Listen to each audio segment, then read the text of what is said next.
পৃথিবীতে সব কাজ কারবার বাকিতে চলে। যে দোকানে লেখা থাকে বাকি দেওয়া নিষেধ, কোন দোকানে লেখা থাকে বাকি দেওয়া বড় কষ্ট, বাকিতে বন্ধুত্ব নষ্ট। কোন দোকানে লেখা থাকে বাকি চাহিয়া লজ্জা দিবেন না। এই জাতীয় কথাগুলো যেই দোকানে লেখা থাকে ওই দোকানেও বাকি চলে। মনোযোগ আছে আপনাদের? হ্যাঁ জি। কিন্তু ওয়াজ মাহফিলে কোনো বক্তা বাকিতে ওয়াজ করে না। এটা কি জানেন আপনারা? এটা কথা বলে না কেন? আমার প্রতি কি রাগ আপনারা? পৃথিবীতে একমাত্র ওয়াজ যেটা বাকিতে চলে না, বরং অগ্রিম দেওয়া লাগে। ঠিক নয় কি? আপনাদের এই ওয়াজ মাহফিল হোক আর না হোক, মাইকওয়ালা প্যান্ডেলওয়ালাকে টাকা কিন্তু ঠিকই দেওয়া লাগবে। কিন্তু এই সমাজ আগে যতগুলো অপরাধ সমাজে প্রচলিত ছিল, চলমান ছিল, আগামীকাল কি বন্ধ হয়ে যাবে? কথা বলেন, বন্ধ হয়ে যাবে? সুদ যে হারাম, এখানে আয়োজক এবং শ্রোতা, স্টেজ এবং প্যান্ডেলে আমরা যারা আছি, এটা কে না জানি? আমার সাথে একটু কথা বললে ভালো লাগবে। সুদ যে হারাম এটাকে আমরা সবাই জানি। কারা কারা জানি না একটু হাত তোলেন তো দেখি। দুইজনে জানে না। সুদ যে হারাম এটাকে আমরা সবাই জানি। আজকে সকল আলোচক যদি শুধু সুদের ব্যাপারেই কথা বলতেন, আগামীকাল কি এই সমাজ থেকে সুদ উঠে যেত? এই সমাজে সুদের কারবার আছে না নাই? তাহলে ওয়াজ দিয়ে সুদ বন্ধ করা। আমরা এই হাজারো জনতা আপাতত এই কয়েক মিনিটের আলোচনায় একটা বিষয় একমত হলাম যে ওয়াজ দিয়ে সমাজ এবং রাষ্ট্রকে অপরাধ মুক্ত বানানো। সমাজ এবং রাষ্ট্রকে যদি অপরাধ মুক্ত বানাতে হয় তাহলে আইন লাগবে। কি লাগবে? আরো জোরে বলুন। এর আগে আপনাদের কাছে প্রশ্ন, আমরা কি চাই আমাদের প্রিয় দেশ বাংলাদেশ একটি অপরাধ মুক্ত দেশ হোক? আমরা কি চাই আমাদের সমাজ অপরাধ মুক্ত হোক? বিশ্বাস করুন, একটা সমাজের সব মানুষ অপরাধী নয়, একটা দেশের সব মানুষ অপরাধী নয়, বরং অপরাধীদের সংখ্যা অনেক কম, নিরপরাধ মানুষের সংখ্যাই বেশি। একটা সমাজে, একটা ইউনিয়নে যদি 10,000 মানুষ থাকে, কিছুক্ষণ আগে যে অপরাধগুলোর কথা বললাম, এই অপরাধগুলোর সাথে জড়িত মানুষের সংখ্যা বড় জোর 500 হবে। এতে কথা একটা কইলাম, এটাতে হাত না ঢুকাই উপায় নেই। ধরে নেন একটা কথা বললাম, এটা তাহলে আমি গণি বলি নাই। আর আপনি যে বললেন যে 500 থেকে কম হবে, তাও তো আপনি গণেন নাই। তা আমারটা মানে নিলিত হইতো। হ্যাঁ, তাহলে আমারটা মেনে নিলিত হইতো।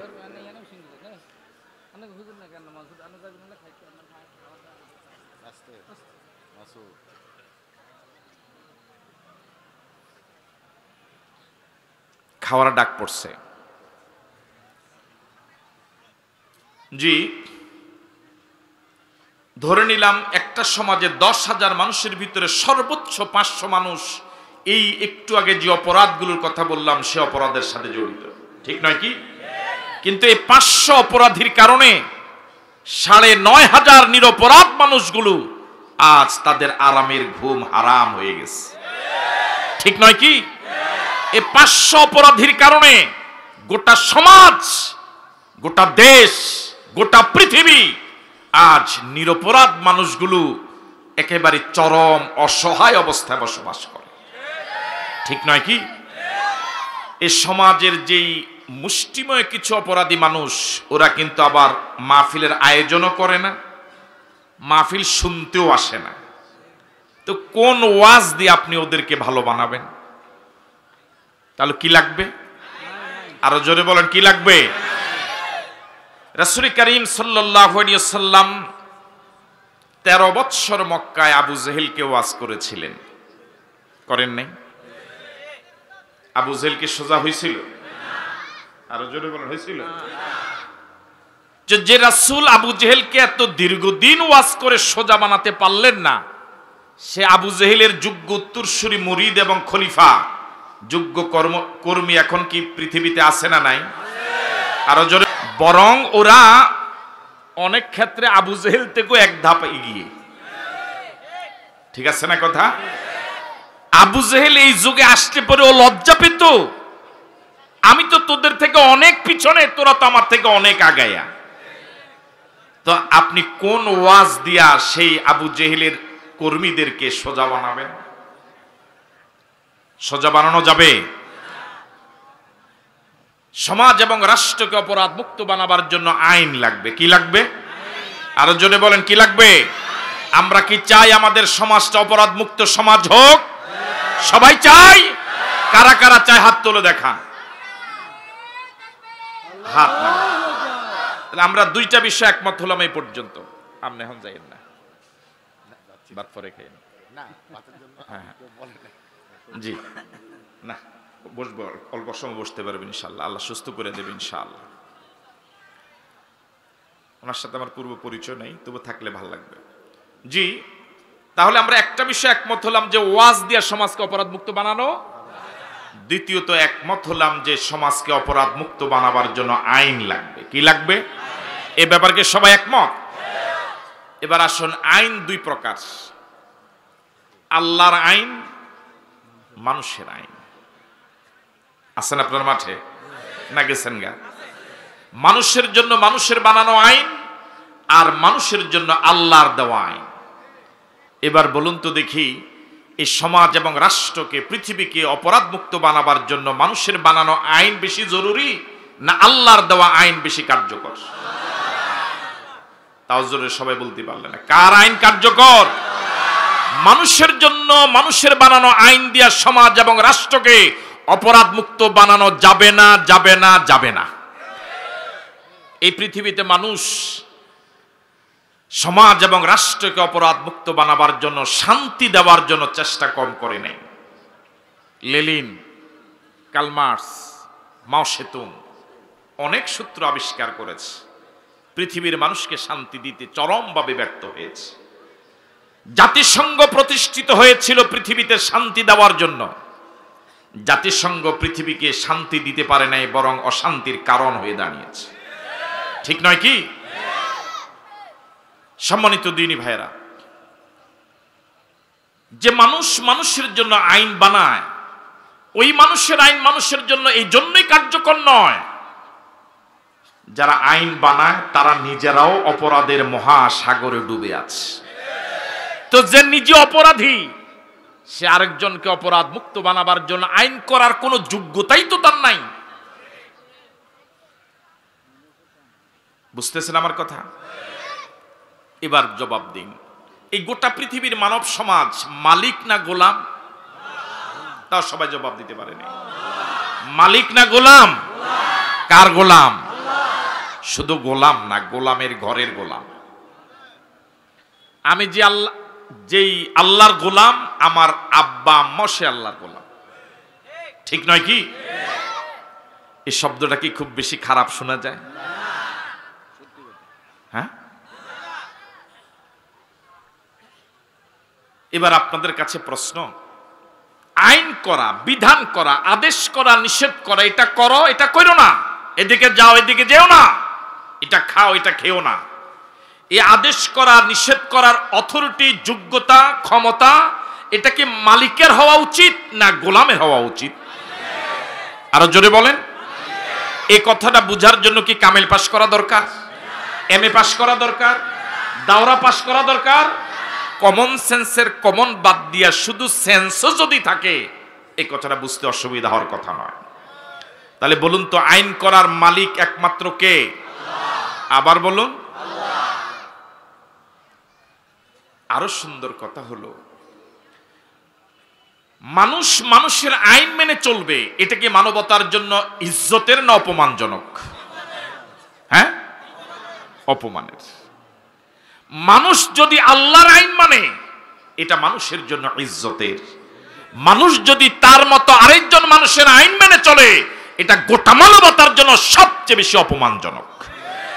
শুধু অপমানজনক নয়, এটা মানুষের জন্য পরাধীনতা, মানুষ আল্লাহর আইন মেনে চলবে, আল্লাহর গোলামি করবে, এটাই মানবতার জন্য স্বাধীনতা। তাহলে গোটা পৃথিবীর মানবতাকে পরাধীন করে রেখেছে তথাকথিত কিছু ইসলাম বিরোধী নাস্তিক এবং মুরতাদেরা। গোটা পৃথিবীর মানবতাকে অপমানের মহাসাগরে ভাসিয়ে দিচ্ছে মানুষ নামের সে আইন প্রণেতারা। ঠিক নয় কি? আমি কি কথা বুঝে দিয়ে পারলাম? দেখুন, এই কথাটা মানুষ যত সহজে বুঝবে কিসমত তত খুলে যাবে। এই কথাটা বুঝতে মানুষ যত দেরি করবে কপালে দুর্গতি আরো আছে। বুঝেন না মনে হয়? এই পৃথিবীতে মানুষ যত কিছু আবিষ্কার করল, সব আবিষ্কারক তার আবিষ্কৃত বিষয়ের ব্যাপারে কিছু না কিছু নির্দেশনা দেয়, সূত্র বলে দেয়, পরিচালনার জন্য কিছু নিয়ম বলে দেয়। ধরে নেন আমার সামনে যে মাইক্রোফোনগুলো আছে, এই মাইক ব্যবস্থাপনা ড্রাইভিং সিটে কে? আমি বলবো আমাকে একটু ইঙ্গিত দিচ্ছেন, ইনশাল্লাহ আমি ব্যবস্থা করব। আপনাকে একটু কষ্ট করতে পারবেন? কাদের জন্য? হাদিসে আসছে আপনি যদি অন্য ভাইকে জায়গা ছেড়ে দেন আল্লাহ আপনাকে জান্নাতে জায়গা ছেড়ে দেবে। একটু কি সামনে আগাতে পারবেন? একটু সবাই একটু সামনে আগান মেহেরবানি করে, একজনও পিছে থাকবেন না, একটু সামনে আগান। পিছনে যারা দাঁড়িয়ে আছেন মেহেরবানি করে, আপনাদের জন্যই এতগুলো মানুষকে কষ্ট দেওয়া, একটু মেহেরবানি করে সামনে আগান, পিছনে ভাইদেরকে বসার সুযোগ করে দেন, কেউ কথা না বলি।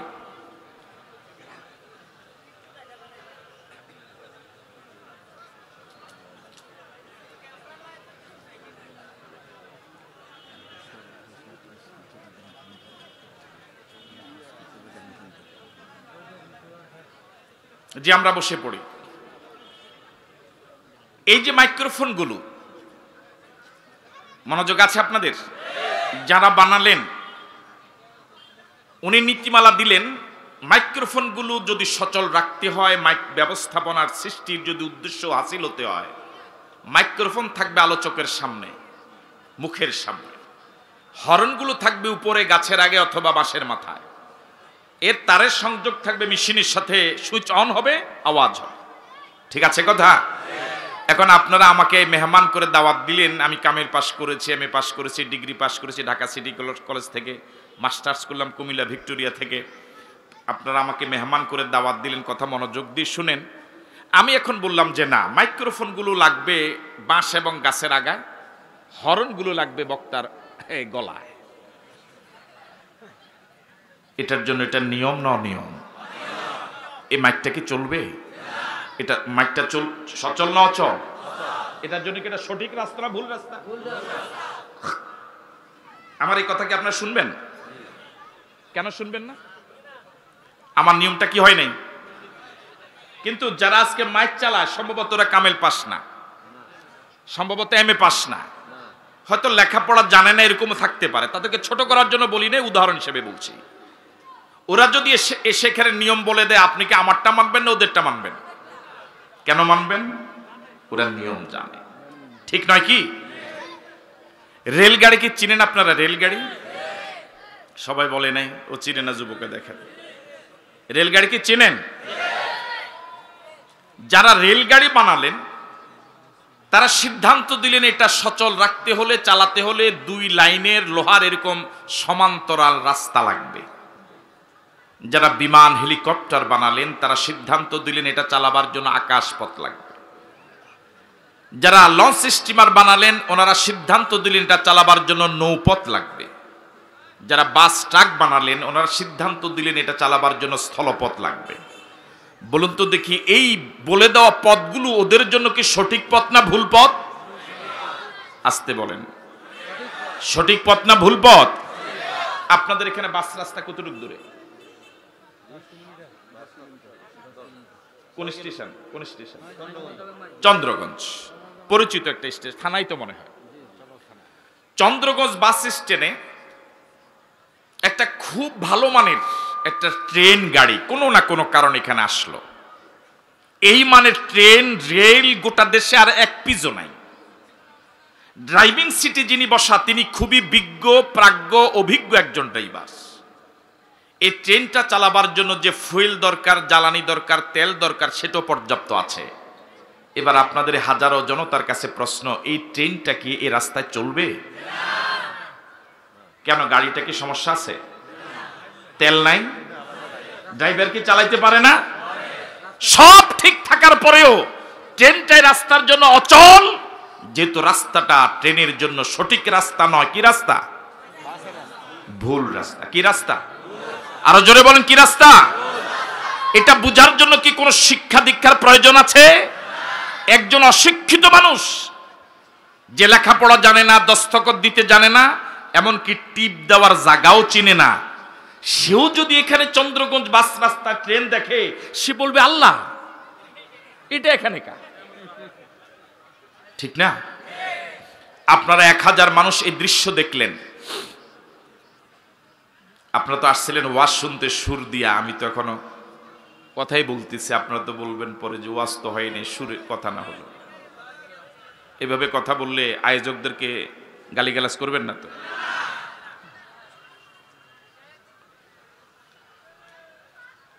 আপনারা 1000 মানুষ এই দৃশ্য দেখলেন।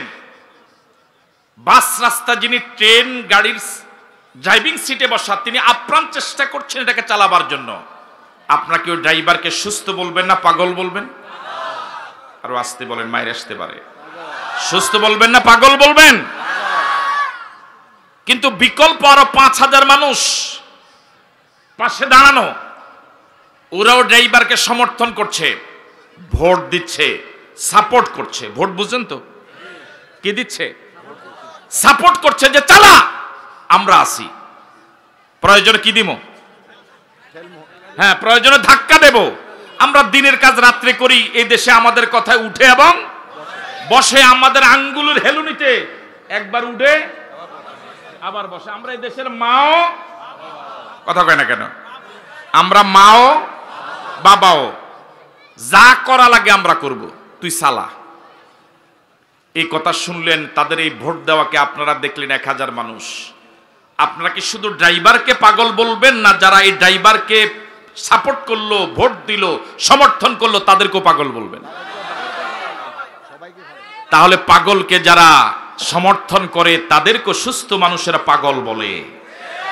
খুব আস্তে বলেন, মায়ের আসতে পারে। সবাইকে একমত? এবার আপনাদের হাজারো জনতার কাছে প্রশ্ন, আমার আপনার স্রষ্টাকে? আওয়াজ দিয়ে বলুন। আল্লাহ রাব্বুল আলামিন বলেন, ওয়ালাকাদ খালাকনাল ইনসানা মিন সুলালাতিম মিন তিন। আমি মানুষকে মাটির নির্যাস থেকে সৃষ্টি করলাম। ইয়াখরুজু মিন বাইনিস সুলবি ওয়াত তারাইব। আমার আপনার জন্মের উৎস হলো এক ফোঁটা পানি, যে পানির পৃথিবীর কোন মার্কেটে 4 পয়সার দাম নাই।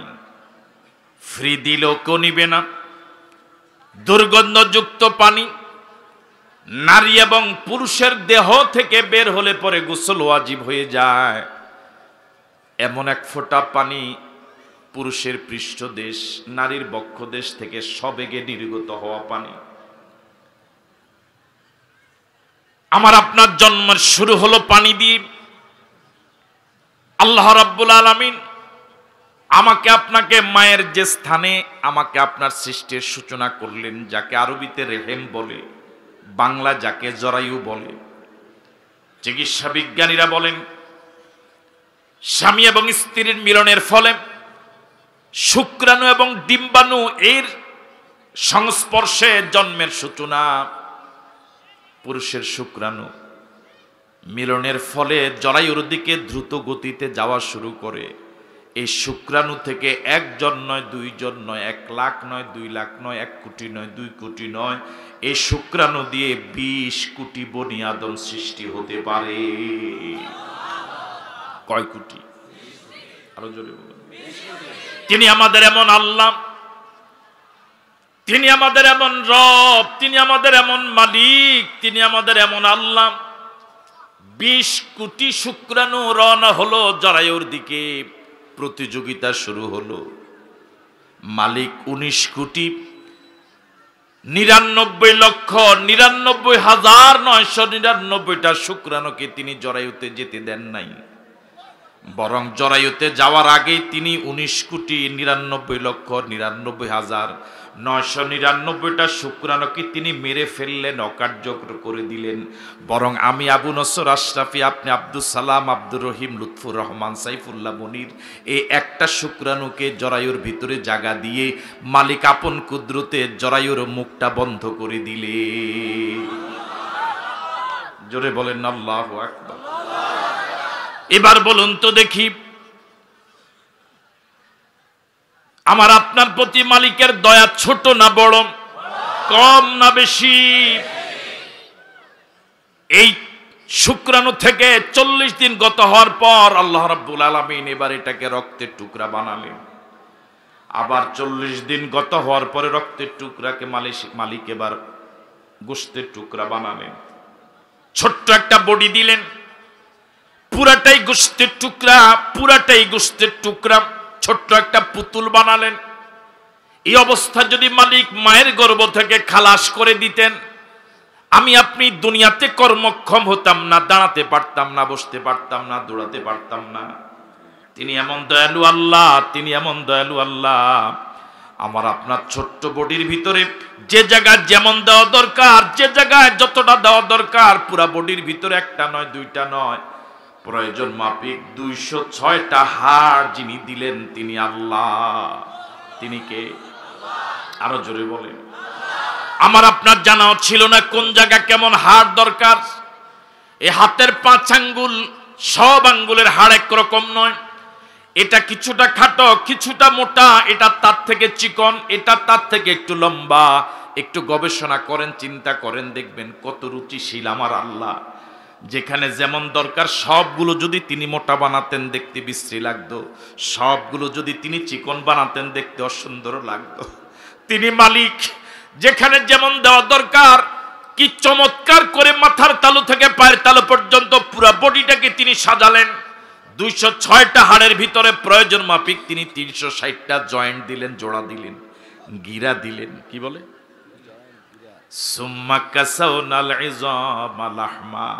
এরপর মালিক পুরা বডিটাকে গোশত দিয়া প্রলেপ দিয়া দিলেন। সুবহানাল্লাহ। এবার আপনাদের এই হাজারো জনতার কাছে প্রশ্ন, আমি আপনি দুনিয়াতে মানুষ হিসেবে আসার পিছনে আমাদের দলের অবদান কয় %? আপনারা মনে হয় আমার কথা বুঝতেছেন না। আমি আপনি মানুষ হিসেবে দুনিয়াতে আসার পিছনে আমরা প্রত্যেকে কোনো না কোনো দল করি। ওই দলের অবদান কয় আনা? হ্যাঁ, কোনো নাই?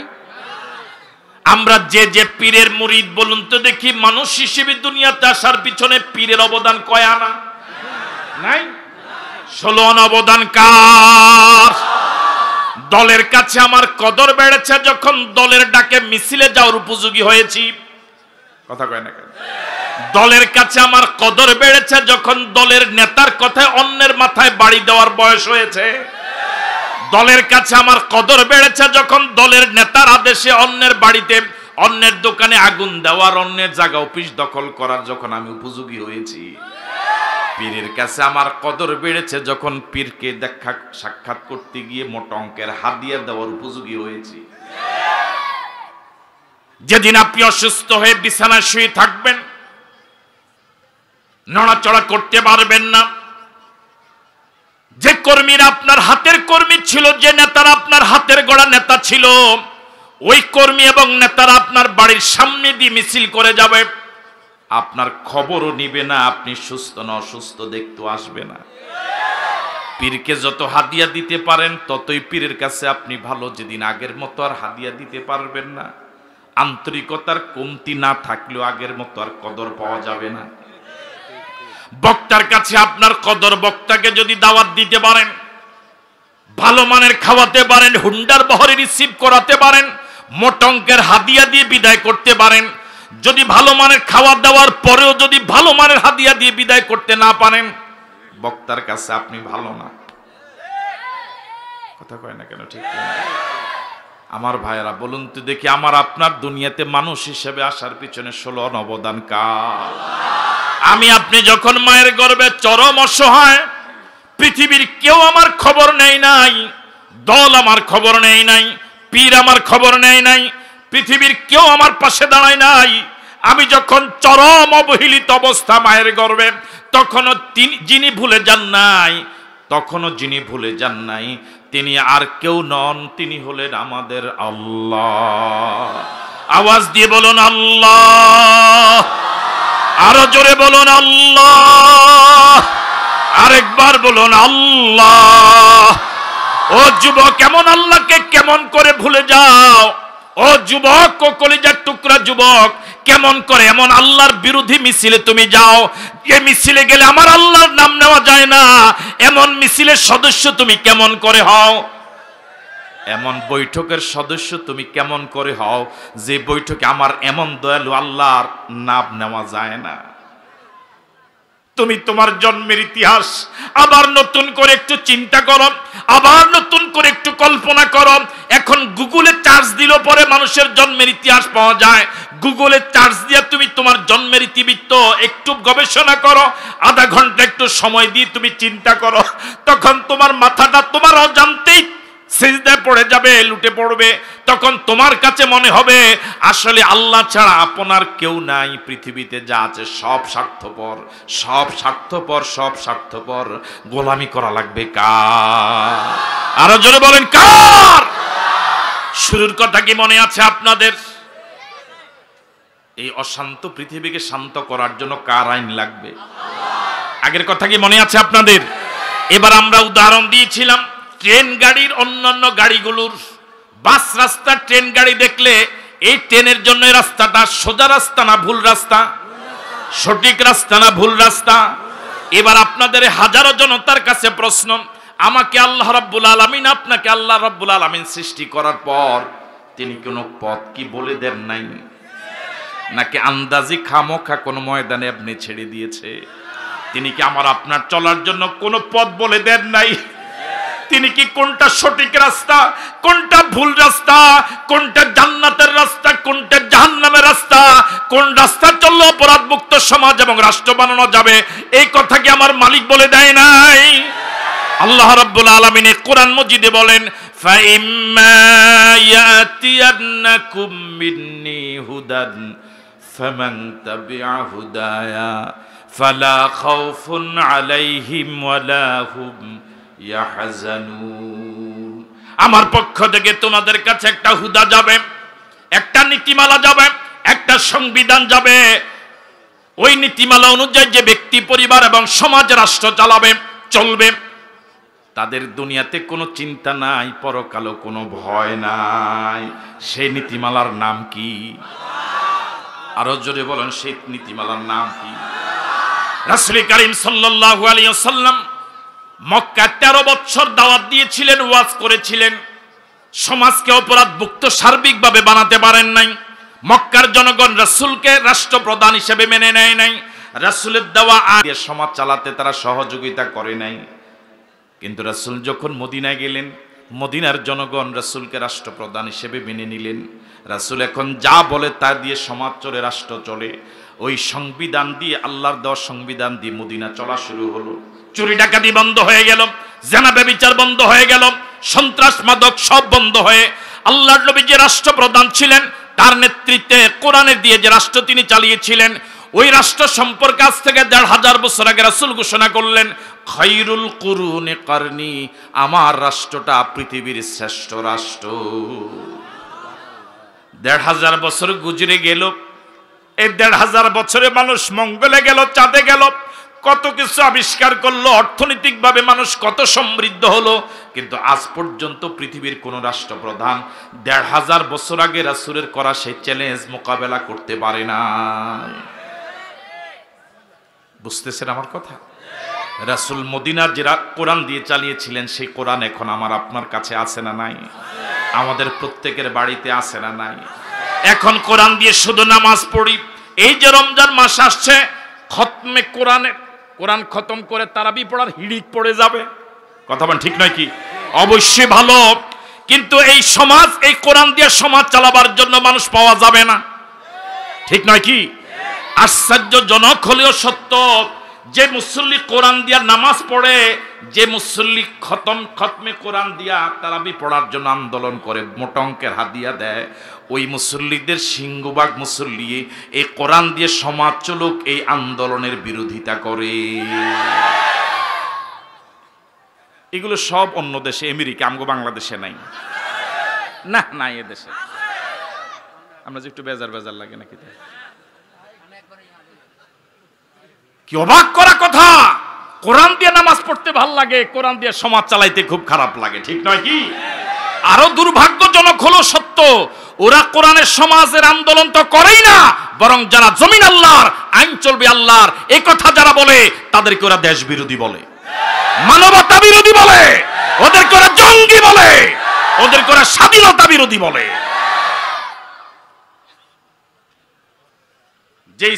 যে ছাত্র স্কুলের আইন মানে না, ওই ছাত্রকে ওই স্কুলের জন্য বৈধ না অবৈধ? যে স্ত্রী, এখানে যারা যুবক, যারা অবিবাহিত, তারা তার জবাব দিতে পারবে না, বুড়ারাই জবাব দিবে, বিবাহিতরা। যে স্ত্রী স্বামীর আইন মানে না, ওই স্ত্রী স্বামীর ঘরের জন্য বৈধ না অবৈধ? যুবকরা জবাব দেয়, দেখছেন এই কথা? বিয়ে তিরি কয় না, সব অবিবাহিত। বৈধ না অবৈধ? এই কথা কি সহজে বুঝা যায়? তো আল্লাহর জমিনে যারা আল্লাহর আইন মানে না, ওরা আল্লাহর জমিনের জন্য বৈধ নাগরিক না অবৈধ নাগরিক? গোটা পৃথিবীর আল্লাহ বিরোধী যারা, এই জমিনের জন্য তারা বৈধ নাগরিক নয়। সত্যিকার আল্লাহওয়ালা যারা, নবীওয়ালা যারা, ফরহেজগার, দিনদার, মুত্তাকি, কোরআন সুন্নাহ অনুসারী যারা, তারা এই জমিনের জন্য বৈধ নাগরিক। কি দুর্ভাগ্যজনক, কি লজ্জাজনক, কি রুচিহীন কথা! যারা জমিনের বৈধ নাগরিক তারাই আজ হয়ে গেল অবৈধ নাগরিকদের কাছে ওদের দৃষ্টিতে রোহিঙ্গা। কি হয়ে গেল? রোহিঙ্গা মানে কি? তবু তো রোহিঙ্গারও একটা কদর আছে আমগো দেশ, কিন্তু যারা কোরআনের কর্মী ওদের এই কদরটাও নাই। আমি বুঝতে পারি না, মনে হয় রোহিঙ্গা যারা, তারা এই দেশের একটা ইজ্জতের সাথে আছে, কিন্তু এদেশের দুর্নীতি মুক্ত যারা, যারা দেশের সম্পদ কোন অপরাধ যারা করে না, যারা রাষ্ট্রের কাছে ফুলের মালা পাওয়ার কথা, রাষ্ট্রের কাছে স্বীকৃতি পাওয়ার কথা, দুর্ভাগ্যজনক হলেও সত্য, পৃথিবীর রাষ্ট্রগুলো তাদেরকে ফুলের মালা দিয়ে বরণ করে রাষ্ট্রীয় সম্পদ হিসেবে স্বীকৃতি দেওয়া তো দূরের কথা, ওই পৃথিবীর ওই রাষ্ট্রগুলো তাদেরকে জমিনেই থাকতে দেয় না। আপনি লাগাইলেন তেঁতুল গাছ, কোন দোয়ায়, কোন খতমে এই তেঁতুল গাছ থেকে খেজুরের রস বের হবে? বুঝেন না মনে হয় কথা? আপনি জমিনের জন্য যারা সম্পদ, ওদেরকে যদি আপনি কি করেন?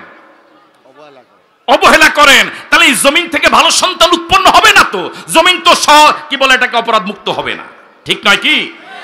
আমরা কি চাই জমিন অপরাধ মুক্ত হোক? তাহলে কার আইন লাগবে?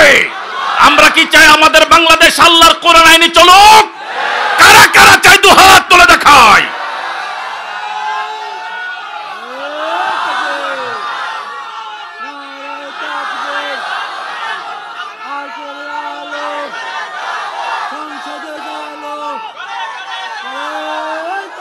এটা কি কোন রাজনীতির কথা বললাম? আপনি ওয়াজ মাহফিলে এসো রাজনীতির কথা বলতে পারেন, আমি কোরআনের মাহফিলে এসো কোরআনের কথা বলতে পারবো না। এটা কি আলেমদের প্রতি জুলুম নয়? আপনি তো ইসলামে বুঝেন না, আপনি দুনিয়া বুঝেন, রাজনীতি বুঝেন, আবার মাহফিলে এসে সেখানে হুজুরদেরকে আবার পরামর্শ দেন। আপনি হারফুন মোলা। আমাদের এলাকায় একটা কথা বলে, কয় নামাজ পড়ি আমি, টুপি মাথা দেয় কল্যাসরা। মাদ্রাসায় পড়লাম আমরা, পড়াই আমরা, ফতুয়া দেয় যে কোরআন হাদিসের কিচ্ছু জানে না, একটা সূরা শুদ্ধ করে পড়তে পারে না, তোমার তো ইসলাম সম্পর্কে বক্তব্য দেওয়ার কোনো অধিকার নাই।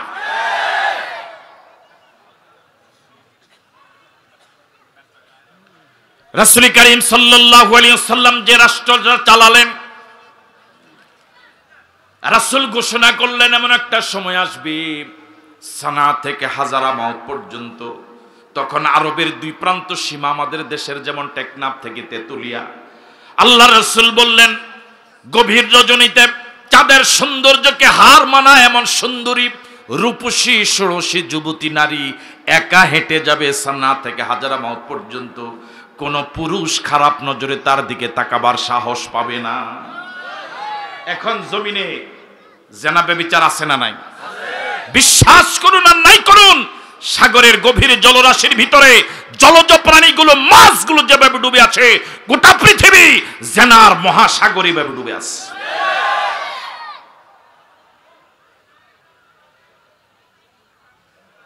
আপনি ওয়াজ করবেন, স্টেজে এসে যে মসজিদের ইমাম সাহেবদেরকে বলেন, ইমাম সাহেবরা যেন জুমাবারে খুতবা দেয়, আলোচনা করে মদ খেয়েও না, ছেলেদেরকে পরামর্শ দেন, হুজুরদেরকে লাগাই দিয়েছে কি করার জন্য?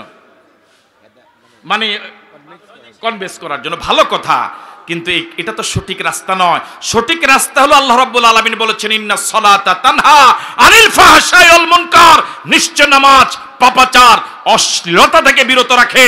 আপনি রাষ্ট্রীয়ভাবে নামাজকে ফরজ করে দেন। যেই দেশে থাকতে হলে নামাজ পড়া লাগবে, নামাজবিহীন কাউকে এই দেশের নাগরিক হিসেবে গ্রহণ করা হবে না, সমাজ অপরাধ মুক্ত হয়ে যাবে। আপনি গাছের গোড়ায় পানি না ঢেলে আগায় পানি ঢাললে তো গাছ টিকবে না। ঠিক আছে কথা আমার ভাইয়েরা? তাহলে সমাজ যদি নামাজি সমাজ হয়ে যায়, তাহলে সমাজে অপরাধ থাকবে না, বন্ধ হবে। তাহলে পৃথিবীর রাষ্ট্রপ্রধানগুলোর দায়িত্ব হলো সমাজকে অপরাধ মুক্ত বানাবার জন্য গোটা রাষ্ট্রে নামাজকে ফরজ করে দেওয়া। আল্লাহ যে নামাজকে ফরজ করেছেন গোটা রাষ্ট্রে, রাষ্ট্রীয়ভাবে নামাজকে বাধ্যতামূলক করে বেনামাজিকে শায়েস্তা করার জন্য ব্যবস্থা নিলে গোটা সমাজ সোজা হয়ে যাবে।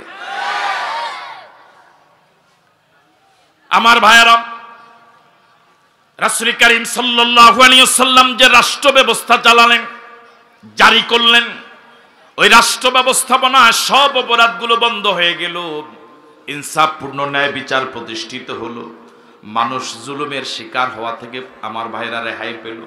বর্তমান পৃথিবীতে জালেমদের জুলুম আছে না নাই? আগের থেকে কমছে না বাড়ছে? আরো জোরে বলেন। হযরত আবু বকর রাসূল করিম সাল্লাল্লাহু আলাইহি ওয়াসাল্লামের জামানায় একজন মহিলা চুরি করার অপরাধে হাত কাটার রায় হলো। ইসলামী আদালতে হাত কাটার রায় দিল।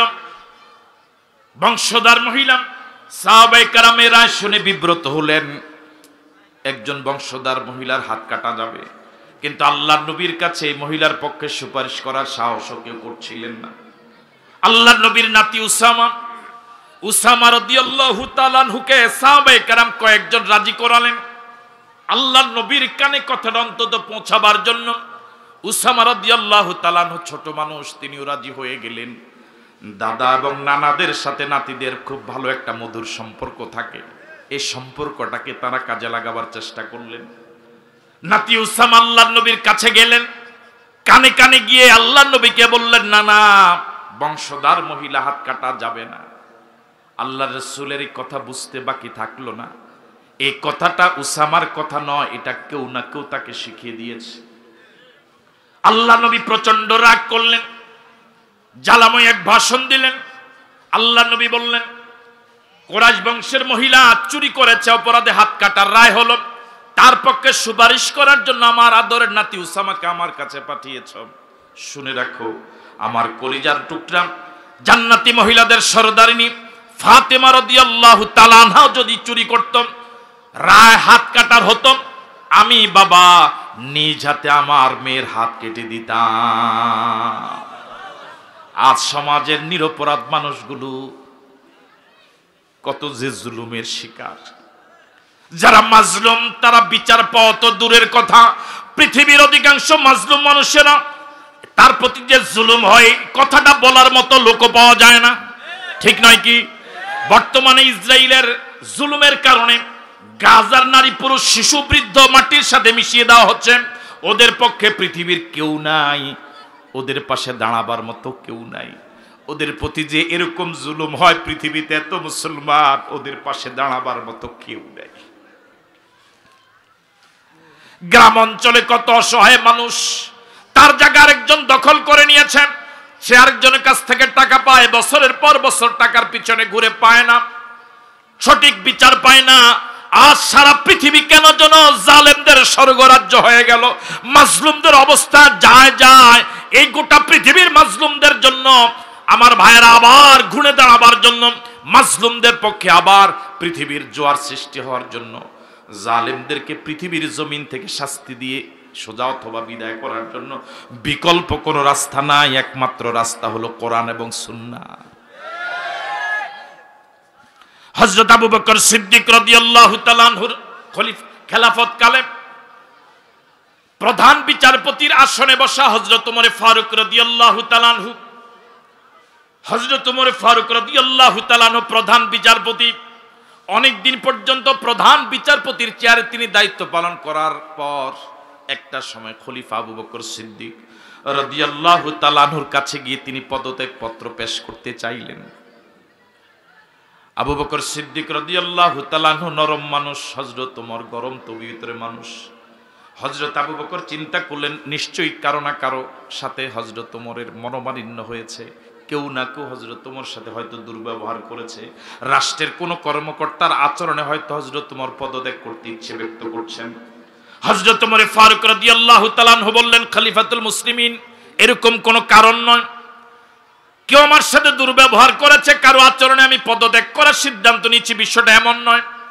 বরং বাস্তব কারণ হলো বহুদিন পর্যন্ত আপনি আমাকে প্রধান বিচারপতির চেয়ার দিয়েছেন, আমি রাষ্ট্রের প্রধান বিচারপতির দায়িত্ব পালন করছি। এই কারণে বাইতুল মাল থেকে, অর্থ মন্ত্রণালয় থেকে, রাষ্ট্রীয় কোষাগার থেকে আমার পরিবারের জন্য একটা নির্ধারিত বেতনও নির্ধারণ করা আছে। আমি প্রতি মাসে নির্ধারিত বেতনও ভোগ করি। আজ এতদিন হয়ে গেল, আজ এতদিন আমি রাষ্ট্রের প্রধান বিচারপতির চেয়ারে বসা, আল্লাহর কসম করি বলি এই দেশের কোন জনগণ আরেকজনের বিরুদ্ধে আমার টেবিলে পর্যন্ত একটা মামলা নিয়ে আসলো না। আমার মন বলে যতদিন কোরআন সুন্নাহ অনুযায়ী দেশ চলবে, কোন ভাই তার আপন ভাইয়ের কোন ভাইয়ের বিরুদ্ধে মামলা দিবে না। আমার ভাইয়েরা, শান্তির মহা ঔষধ তো এখানে। আমরা তো এটার কাছেও নাই, আমরা তো এটাকে মানি না, আমরা তো এটাকে বুকে ধারণ করি না, আমরা তো এটা দিয়ে সমাজ চালাবার জন্য আন্দোলন করি না, আমরা তো এই কোরআনের রাজ কায়েমের জন্য সংগ্রামে অবতীর্ণ হই না।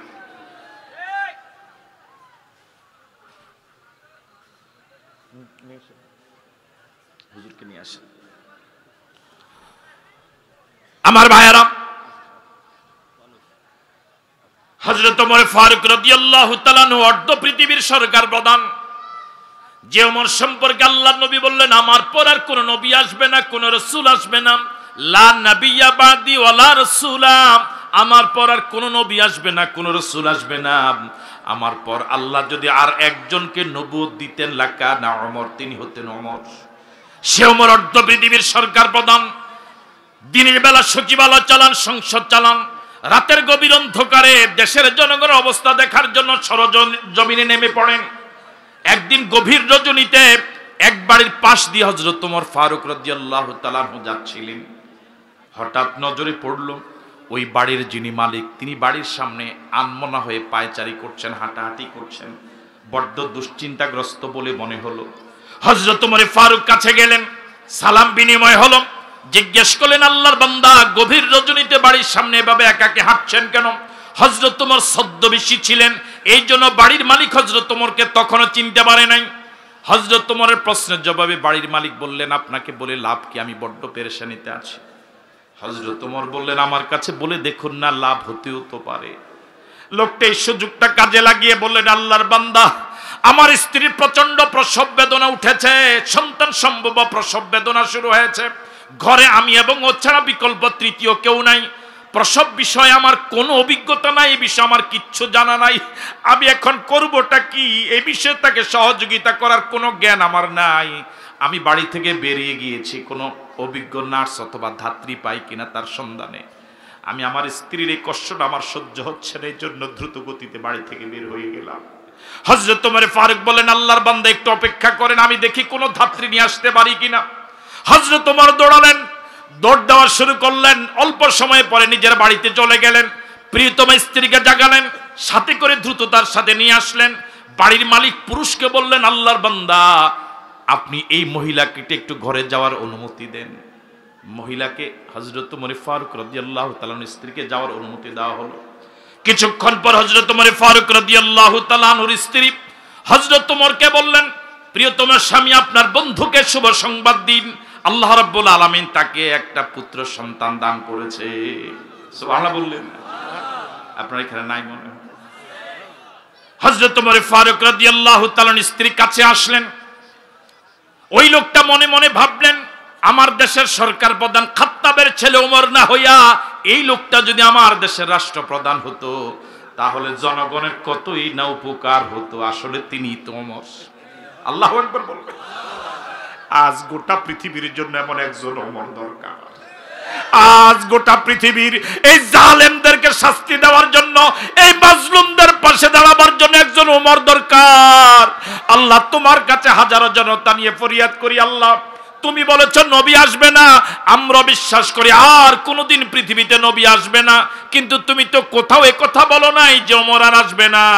আল্লাহ তোমার কাছে ফরিয়াদ করি, এই মাজলুমদের পাশে দাঁড়াবার জন্য তুমি একজন ওমর পাঠাও। জোরে বলি আমিন। আমার ভাইয়ারা, ওই লোকটাই মহিলাকে পেশাদার ধাত্রী মনে করে কিছু বিনিময় দিতে চাইলেন, পারিশ্রমিক দিতে চাইলেন। হযরত ওমর বললেন, আল্লাহর বান্দা আপনি ভুল বুঝেছেন, ইনি কোনো পেশাদার ধাত্রী নন, ইনি কোনো পেশাদার নার্স নন, পারিশ্রমিকের বিনিময়ে কাজ করেন, বিষয়টা এরকম নয়। তিনি আমার অর্ধাঙ্গিনী, আমার স্ত্রী। আর আমার পরিচয় শুনুন, আমি হলাম আপনাদের খাদেম ওমর ইবনে খাত্তাব। জোরে বলেন আল্লাহু আকবার। অর্ধ পৃথিবীর সরকার প্রধান হযরত ওমর ফারুক রাদিয়াল্লাহু তাআলা আনহু রাতের বেলা সচিবালয়ে বাতি জ্বালিয়ে মিটমিট করে কাজ করছিলেন, মিটমিট করে বাতি জ্বলছিল। হযরত ওমর ফারুক রাদিয়াল্লাহু তাআলা আনহুর কাছে এমন সময় দুইজন সাহাবী ঘরে ঢুকলেন, সচিবালয়ে ঢুকলেন, সংসদে ঢুকলেন। হযরত ওমর ফারুক রাদিয়াল্লাহু তাআলা আনহুর সাথে সালাম বিনিময় হলো। ওমর ফারুক রাদিয়াল্লাহু তাআলা আনহু জিজ্ঞেস করলেন, আল্লাহর বান্দা ও রাসূলের সাহাবীরা, আপনারা ব্যক্তিগত কাজে এসেছেন না রাষ্ট্রীয় কাজে এসেছেন?